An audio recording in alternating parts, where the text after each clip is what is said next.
에녹과 엘리야 외에도 죽지 않고 하늘로 올라간 사람이 아니고 올라갈 사람들이 또 있는데 누굴까요? 엘리야 7번째 마지막 시간입니다. 무덤이 없는 사람들, 무덤이 필요 없는 사람들이라는 얘기입니다. 열왕기하 2장 봉독했습니다. 오늘은 엘리야 마지막 시간인데 엘리야는 성경에 등장하는 그 많은 선지자 중에서 다른 사람에게 없는 특이한 능력이 있는데 뭘까요? 네, 양식이 떨어지지 않게 하는 능력이 있었고 또 죽은 사람을 살리는 능력도 있는데 이게 모두 예수께만 있던 능력입니다. 더 특이한 것은 엘리야는 죽음을 맛보지 않고 하늘로 들려 올라간 사람이라 그래서 성경에 죽어서 땅에 묻히지 않는 사람은 두 사람밖에 없습니다. 에녹하고 엘리야. 자, 하나님은 왜 불공평하게 에녹과 엘리야에게 죽음을 맛보지 않는 특혜를 줄까요? 계시록 11장 3절입니다. 내가 나의 두 증인에게 권세를 주리니 그들이 굵은 베옷을 입고 1260일을 예언하리라. 이 두 증인이 누굴까요? 사람들은 에녹과 엘리야라고 생각을 합니다. 그래서 엘리야가 이 증인의 그 중대한 역할을 하기 위해서 하나님이 불려 올라가신 거라는 추측도 하는데 그리고 또 말라기에 보면요. 또 엘리야가 나중에 돌아올 것이라고 예언도 합니다. 자, 엘리야와 예수의 생애가 매우 흡사했기 때문에 어떤 사람들은 예수가 바로 그 온다는 엘리야였다라고도 하는데 변화산에서 예수 앞에 나타난 사람도 모세와 엘리야입니다. 엘리야는 참 파란만장한 삶을 살았는데 그리시네가에서의 훈련, 또 사르밧 용광로 훈련, 갈멜산에서 그 거둔 위대한 승리, 영웅적인 자질과 경선을 겸비한 특별한 선지자인데 여러분 무엇이 그를 이렇게 대단한 사람으로 만들었을까요? 훈련입니다. 그리시네가는 불확실한 상황에서 하나님을 신뢰하는 것을 배운 장소이고 사르밧은 양식이 떨어진 여인과 아들에게 매일의 양식을 해결해주고 또 여인의 죽은 아들을 하나님의 능력으로 다시 생명을 불어넣을 정도로 크게 성장을 한 까닭입니다. 갈멜산에서는 바알의 선지자들과 싸워 승리하지만은 후에 로뎀나무 밑에서 자기의 그 있는 무력함과 절망과 싸우는 등 이 불굴의 의지를 지닌 엘리야는 하나님의 능력을 의지하면서 살아가는 삶을 터득합니다. 그런데 이 자기 부정의 삶은 저절로 이루어지는 것이 아닙니다. 후천적인 훈련에 의해서만 얻어질 수 있는 덕성이에요. 그래서 자기 부정의 삶을 터득한 사람도 굉장히 드뭅니다. 그런데 그런 삶을 실천에 올린 사람은 더욱더 드뭅니다. 자기 부정이라는 건 자기 십자가를 지고 주님의 뒤를 쫓아가는 것인데 결코 쉬운 일이 아닙니다. 무엇보다도 죽음에 담대하지 않으면 가능한 일이 아닙니다. 죽음을 이기는 것, 네. 자, 오늘은 성령 강림 주일로 예배를 드리는데 여러분 성령이 하시는 일은 참 많지만은 성령이 하시는 일 중에 가장 큰 일이 무엇일까요? 자신 있게 대답해 보실 분 없어요? 성령이 하시는 일 중에서 가장 큰 일? 예수님을 증거하는. 그렇죠. 예수를 증거하는 일. 왜 예수를 증거할까요? 예수께로 인도하는 일입니다. 예수께로 인도해서 우리를 구원받게 하기 위해서. 그래서 예수께로 인도된 사람은 죽음에 대해서 상당히 담대할 수가 있습니다. 그래서 그런지 성경은 시작부터 죽고 사는 이야기가 계속 기록되는 이유인데 사람의 일생 중에서 가장 큰 행사가 출생과 죽음이기 때문일 것입니다. 그런데 왜 성경에는 죽은 사람이 다시 살아나는 이야기나 혹은 무덤이 없는 이야기가 자주 등장할까요? 자, 이 모든 사건은 앞으로 일어날 한 가지 사건을 가르치고 있습니다. 그래서 놀라지 말라는 뜻입니다. 어떤 사건일까요? 예수께서 무덤에서 일어난 사건. 그러니까 나중에 이런 일이 생겨도 안 일어나는 일이 아니기 때문에 놀라지 말라 이런 일입니다. 기독교는 부활에 기초한 믿음이기 때문에 부활이 없으면은 사실 부활을 믿지 않으면 기독교는 아닙니다. 부활이 없으면 기독교의 탄생은 물론이고요. 기독교가 존립할 이유도 없습니다. 그래서 이 부활에 대한 믿음이 기독교의 전부 다라고 해도 과언이 아닌데, 그래서 이 믿음을 강조하는 게 이렇게 중요합니다. 그래서 사람의 무덤과 그 생을 마치는 모습은 이 당사자는 물론 후손에게까지 상당히 의미가 있는데, 그 사람이 이 땅에 살았다는 흔적도 남기지만은 또 그 사람이 어떠한 삶을 살았는지를 말씀해 주기 때문입니다. 왜냐하면 무덤에 서 있는 비석에다 그 사람의 그 업적들을 써놓곤 하죠. 그리고 우리가 죽은 분들의 무덤을 때에 맞춰서 찾아가는 이유이기도 합니다. 성경에는 사람이 생을 마치는 모습이 여러 가지 모양으로 기록되어 있는데 아주 믿기 어려운 장면들도 많이 있습니다. 창세기 5장 24절, 에녹이 하나님과 동행하더니 하나님이 그를 데려가심으로 세상에 있지 아니하더라. 네. 에녹은 죽었습니까? 안 죽었습니까? 에녹은 안 죽었지만은 그래서 이 땅에서 삶을 마치는 건 죽은 거나 마찬가지 아닐까요? 이 땅에서 없어지는 거니까. 또 신명기 마지막 장에는 하나님이 모세를 데리고 모압산 느붓산에 올라가는 모세는 들어갈 수 없는 가나안 땅을 보여주시는데 신명기 34장 6절입니다. 네, 모압 땅에는 골짜기에 장사되었고 오늘까지 그의 묻힌 곳을 아는 자가 없다. 여러분 잘 아시겠지만 여기 장사되다 원어로 he buried him입니다. 여기 힘은 모세입니다. 모세가 죽을 때 옆에 하나님밖에 없었어요. 그래서 대부분 영어 번역은 이 he의 그 주어를 대문자 h, 하나님입니다. 대문자 h, buried him. 하나님이 묻었으니까 그 사람이 묻힌 것을 아무도 모른다. 하나님이 정말 이 땅에 있는 흙으로 사람을 묻으셨을까요? 그러면 이게 무슨 말일까요? 혹시 모세의 무덤이 없을 수도 있다는 말씀 아닐까요? 그래서 적지 않은 사람들이 그렇게 생각합니다. 모세는 죽지 않고 천국으로 갔다. 그것도 탈무드에 기록도 되어 있어요. 그런데 성경은 모세는 분명히 죽었다고 기록되어 있습니다. 모세는 죽었다 이거죠. 자, 모세는 하나님이 묻으셨기에 무덤의 위치를 아는 사람이 없고 혹은 무덤이 없을 수도 있고, 에녹과 엘리야는 죽지 않고 하늘로 올라간 사람이라 무덤이 없고, 예수님은 무덤은 있지만은 다시 살아났기에 그 무덤 비었다는 게 성경 말씀이에요. 자, 이 기독교의 가장 중요한 사실들인데 세 가지 사실 중에서 여러분은 어떤 것이 제일 믿기가 어렵습니까?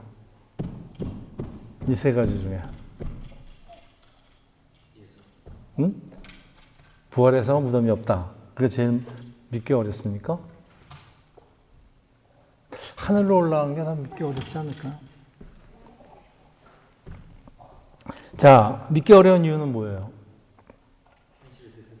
네, 그렇지. 자연 법칙을 위반했기 때문인데, 자연 법칙은 하나님이 만드셨고 하나님이 우주 만물을 운영해서 유지하시는 것인데, 뭐 하나님의 특별한 목적이 있다면은 자연 법칙에 예를 들 수 있다는, 그 하나님의 주권을 인정하면 아주 쉽게 납득이 갑니다. 뭐 못 믿을 게 없어요. 그래서 이 믿음이라는 게 과학이나 신학이나 어떤 논리적이나 뭐 이런 문제가 아니에요. 그 하나님이 살아있는 것과 하나님의 능력에 대한 믿음의 문제일 뿐입니다. 그래서 이 사람 마음대로 믿어지는 게 아니기 때문에 그 에베소서에 보면은 믿음은 하나님이 구원을 하시기로 작정하신 사람에게 주신 하나님의 선물이다 그러지 않습니까? 자, 이제 질문이 떠오르는데요. 하나님은 왜 하나님이 직접 만드신 자연 법칙을 어기면서까지 예를 행하시고 또 그 역사를 성경에 기록으로 남기는 것일까요? 왜? 첫째, 이런 사건이 실제 일어난 거기 때문에 성경에 기록된 것이다. 둘째, 하나님께는 아주 중요한 이유가 있다는 것이 있는데 그게 무엇일까요?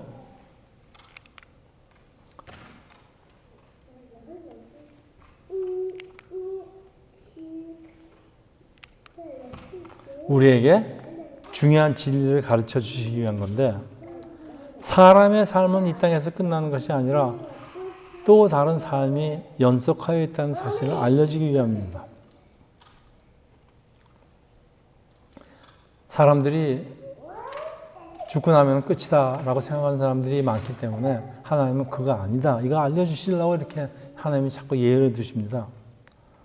그래서 이런 사건들은 하나님께 택함을 받은 사람, 택함을 받는다는 것이 어떤 것인지를 생생하게 보여줍니다.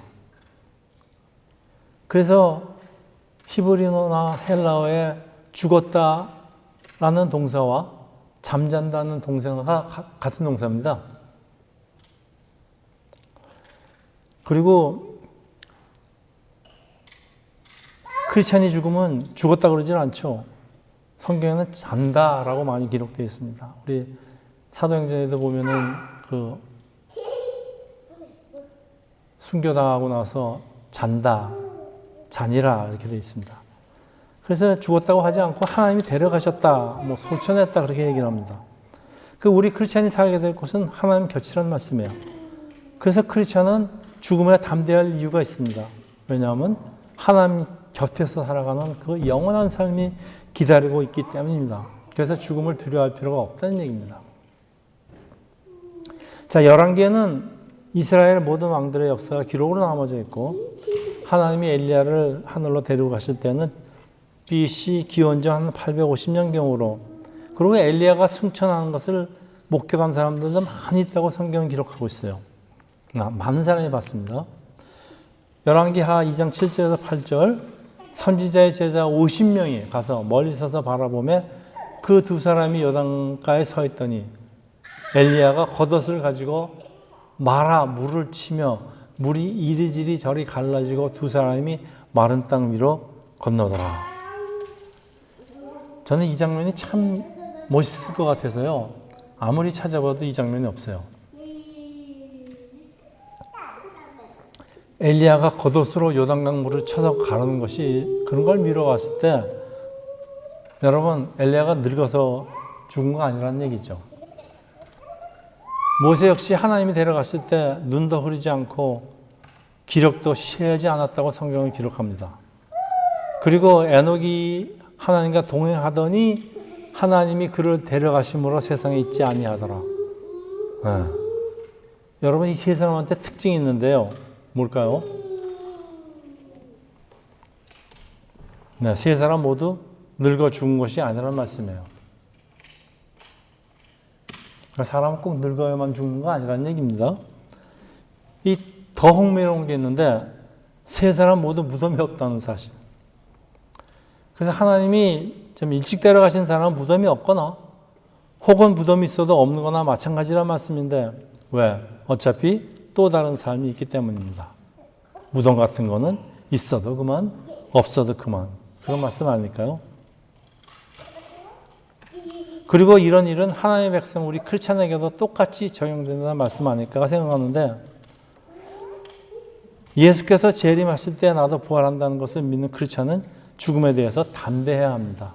사람이 그렇게 조상의 무덤 갖고 집착할 필요 없다 그런 얘기입니다. 다 소용없는 거다 그런 얘기입니다. 그런데 왜 우리는 죽는다는 사실이 불편할까요? 왜 죽는다는 얘기가 들으면 그렇게 싫을까요? 죽기 싫다는 얘기 아닐까요? 크리스찬의 삶은 천국에서 살 준비를 하는 그게 크리스찬의 삶이에요. 그러니까 여기서 살 준비를 하는 거지 여기가 영원한 우리 집이 아니라는 얘기입니다. 그래서 성경은 이 땅에서의 크리스찬의 삶을 나그네의 삶이라고 표현하는데 우리는 이 땅에서 잠시 머무르면서 천국 백성이 되는 훈련을 받고 있는데 그 훈련이 언제 끝났는지 숫자에 하나님한테 달려있는데 하나님한테 달려있을까요? 자기한테 달려있을까요?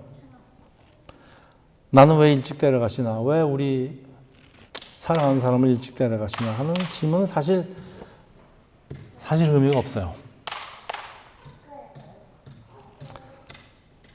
그래도 하나님이 우리를 데려가시는 이유도 알 수 없고 시간도 알 수 없기 때문에 우리는 자신의 죽음을 준비하여야 합니다. 그래서 사람들이 죽기 전에 많은 것들을 남기기를 하고 자서전 쓰기도 하고 그런 이유입니다. 자, 오늘 본문으로 돌아가면요. 엘리사와 제자들이 엘리야가 승천한 걸 보고 있는데 열왕기하 2장 3절이에요. 베들레에 있는 선지자의 제자들이 엘리사에게 나와서 그에게 이르되 여호와께서 오늘 당신의 선생을 당신의 머리 위로 데려갈 줄 아시니까 하니 이르되 나도 또한 아노니 너희는 잠잠하라 하니라. 지금 제자들이 엘리야의 후계자인 엘리사에게 나와서 뭐라 그러니까 엘리사가 나도 하니까 니들 조용히 하고 있어라 이제 그런 얘기를 합니다. 자, 하나님이 오늘 엘리야를 데려가신다는 것, 그러니까 엘리야가 오늘 죽는다는 사실을 엘리야는 물론이고요. 엘리야의 후계자 엘리사도 알고 선지자들 학생들 다 알고 있는데 그 엘리야는 이제 하늘로 들려 올라가는데 이게 뭘까요? 저는 예수께서 승천할 것을 프리뷰하는 거 아닐까 그런 생각을 했습니다. 그런데 어떻게 사람의 몸이 하늘로 들려 올라갈 수 있을까요?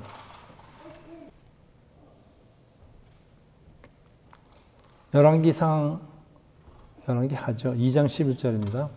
두 사람이 길을 가며 말하더니 불수레와 불말들이 두 사람을 갈라놓고 엘리야가 회오리 바람으로 하늘로 올라가더라. 네. 자, 회오리 바람으로 하나님이 들려 올리셨답니다. 요즘 토네도 미국에서 굉장히 많이 옵니다. 겁나게 와요. 중부지방에 보면은. 다 쓸려 들어갑니다. 이 토네이도는 사람 물론 집까지 하늘로 휘몰려 올라가기 때문에 이거 충분히 가능한 이야기입니다. 그런데 일단 하늘로 올라간 것은 다시 떨어지게 되어 있습니다. 뉴턴의 만류 인력의 법칙입니다.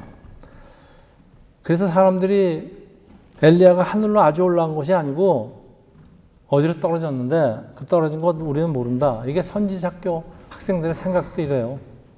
이게 안 믿는 거죠. 자, 근데 하나님 역사라는 그 엘리야가 이제 들려 올라간다는 건 하나님 성령의 역사라는 거를 그 사실을 믿는 학생들, 그래도 현장을 직접 목격한 선지자들의 제자들이 하나님이 엘리야를 일단 하늘로 들러오셨다가 사람들이 못 보는 적당한 곳에서 떨어뜨린 건 아닌가 그렇게 생각을 했어요. 그래서 엘리야가 하늘로 영원히 올라갔을 거라고 생각하지 않는 것은 오늘날의 세상 사람들과 별로 다를 게 없어요. 열왕기하 2장 16절에서 17절. 그에게 이르되 당신의 종들에게 용감한 사람 50명이 있으니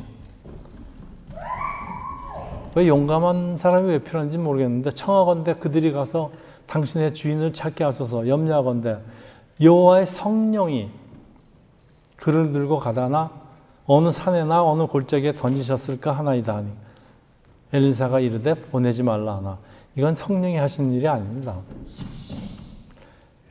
무리가 그를 부끄러워하도록 강청하며 보내라 한지라 그들이 50명을 보냈더니 사흘 동안 찾되 발견하지 못하고. 자, 엘리사는 엘리야가 하늘로 정말로 올라가 버릴 것을 알고 있었다는 말씀인데 그러니까 찾을 필요 없다 그런 얘기입니다. 참 우리에게도 과연 엘리사에게 있는 이런 믿음이 있을까 모르겠습니다. 하나님은 언제든지 자연 법칙을 무효화시킬 수도 있고 또 우리에게 프리뷰로 보여주신다는 그런 얘기인데요. 그 예수의 빈 무덤은 예수께서 재림하실 때 그것을 믿는 자들도 무덤에서 다시 일어난다는 것을 보여주는 프리뷰, 예고편 같아요. 또 예수께서 부활하고 하늘에 올려진 사건은 그리고 그 엘리야의 승천 사건은 예수께서 재림하실 때 사람들도 하늘로 끌어올림을 받는다는 그 휴거죠, 이거. 네. 휴거가 일어날 것에 대한 프리뷰가 아닐까요? 그래서 성경에 계속 이런 얘기들을 써놓는 겁니다. 앞으로 이런 일이 일어나도 놀라지 마라. 내가 다 예언한 얘기다. 내가 다 계획한 얘기다. 못 믿을 것도 없고 놀랄 것도 없다. 그런 얘기다. 요즘은 죽은 사람을 무덤에 그대로 묻는 관습이 거진 없어졌습니다. 이제 묻을 데가 없으니까. 그래서 화장을 하고 납골당에 보관을 하는데 납골당도 무덤이에요. 좀 작아서 그렇지. 세월이 흐르면 언젠가는 다 없어질 것이고 또 우리 크리스천은 어차피 무덤에서 다시 일어날 것인데 이 크리스천에게 특히 무덤의 의무는 점점 없어지는 것 같아요. 그 바다나 강물에 뿌리는 방법도 있지만은 뭐 이것도 뭐 불법이니 합법이니 뭐 말이 많아요. 차라리 저는 수목장을 해서 나무에게도 도움이 되고 그 다음에 또 이제 때때로 저희 무덤을 가보고 싶은 사람은 그 나무 하나 잘 보관하고 있다가 그 나무에 찾아가는 것도 한 방법 같기도 해요. 뭐 그렇다고 해서 그것도 다 없어질 거는 그것도 다 없어질 건 없어지지만. 자, 이제 오늘 말씀을 좀 정리하겠는데요. 에녹과 엘리야 외에도 죽지 않고 하늘로 올라간 사람이 아니고 올라갈 사람들이 또 있는데 누굴까요? 누가 올라갈래요, 하늘로?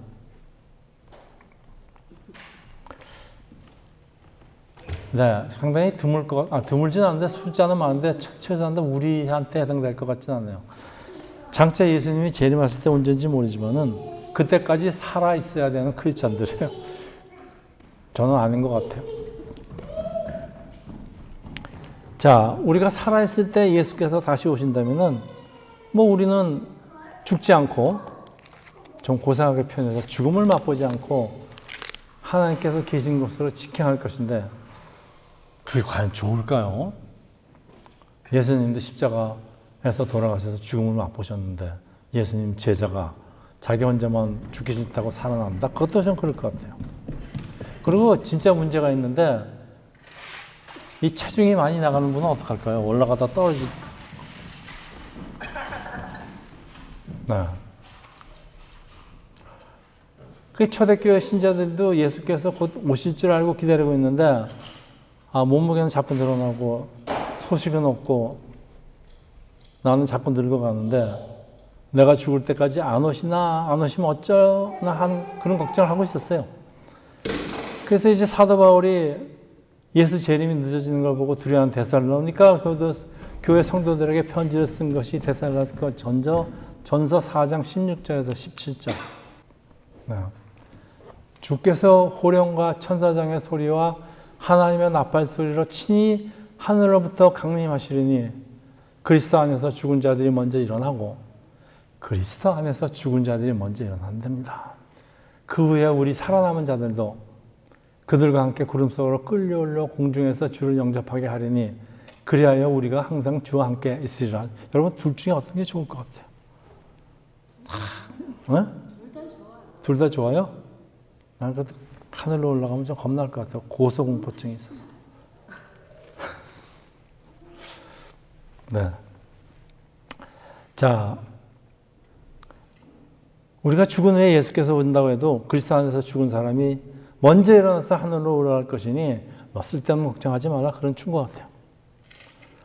자, 크리스찬이 죽고 무덤에서 일어나서 하늘로 올라가든지 아니면 에녹이나 엘리야처럼 죽지 않고 하늘로 들려 올라가든지 다시 말해서 주님 재림하신 그날에 내가 살아있든지 무덤에 있든지 진토가 되어 흙으로 변화가 있든지 상관없다. 우리 크리스찬이 또 다른 삶을 살게 될 곳은 바로 계시록에서 적혀있는 하나님이 준비하시는 새 나라 새 땅인 것은 틀림없다. 이런 말씀입니다. 정말 중요한 것은 하나님은 살아계셔서 이 자연을 통치하는 분으로서 우리가 믿기 힘들어하는 어떤 기적이라도 모두 하나님의 능력 아래에 있는 것을 여러분 믿으시기를 예수 이름으로 축원합니다. 기도하겠습니다. 할렐루야 하나님 아버지, 우리 그동안 여러 시간에 걸쳐서 엘리야의 삶을 살펴보면서 그리고 하늘로 올라가는 그 이유도 같이 살펴보았습니다. 이 땅에서의 우리의 삶은 순례자의 삶, 너무 이 땅의 삶에 이 땅에서 가지는 거에 너무 집착하게 하지 마시고 성령님 인도로 우리가 죽고 사는 것 다 하나님의 뜻 가운데 있는데 오직 성령께서 우리를 예수께로 인도하시는 그 놀라운 성령의 능력만을 믿고 의지하는 우리 새산교회 성도가 되기를 예수님으로 기도합니다. 아멘.